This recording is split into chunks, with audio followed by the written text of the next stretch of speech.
Hello everyone, and welcome to this ocean setup and rendering tutorial. My name is Sabir Jalasi and I'm going to be your instructor for the next few hours. In this video I wanted to go over the content of the tutorial and what we're going to be focusing on, and also talk about the levels and prerequisites needed to properly understand this content. Now, what we're going to be covering here is first of all, create the ocean system, and there's different ways on how we could approach this. Houdini by default has a workflow designed that works with Mantra, but not all the third parties, or none of the third parties support that. So there's a specific workflow that works primarily with Mantra, and with any other renderer you have to go and create your own custom workflow. And we're going to talk about a system that works with Redshift. And the first phase is creating the ocean. We're going to talk about various visual aspects and the important bits, or the important tech features that we need to be able to create any kind of ocean, really. The one thing that we're not going to touch about is simulation, and that includes foam or any fluid interaction with the ocean. Once we have something like a stormy ocean, that would require a lot of sims and secondary effects, which are not the focus of this topic.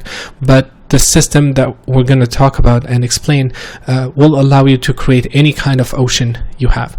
Now, the first part, we're going to talk about the visuals and what kind of features do we need to have to be able to achieve certain different looks or different ocean types, and then what are the main features that we need to replicate. We're going to go over various references of ocean types and then see the tool set that we need.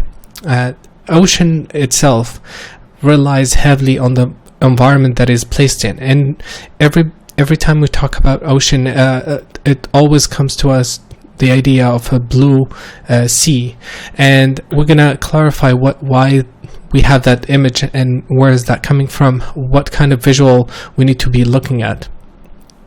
After some thorough a visual inspection of the ocean, we're going to realize that it's actually very, very different based on a lot of conditions: wind, sunlight, and the level or the angle that we're looking at the ocean from. So we're going to talk about all these and analyze, first of all, the various references, and then start looking at the Houdini tools available and see how we can create the system that will allow us to create various types of oceans.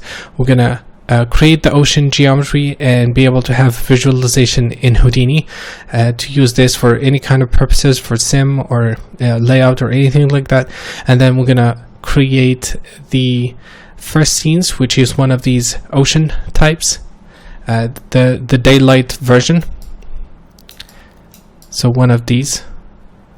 And then we're going to talk about the first scene, which is this one, and talk about creating the ocean shading for this one, the lighting, and then creating the environment, the fog, and pretty much everything. And then we're going to talk about compositing, which is a very important part of creating ocean and being able to achieve the visual look that we want. So let's get started. Thank you guys for watching, and see you in a bit.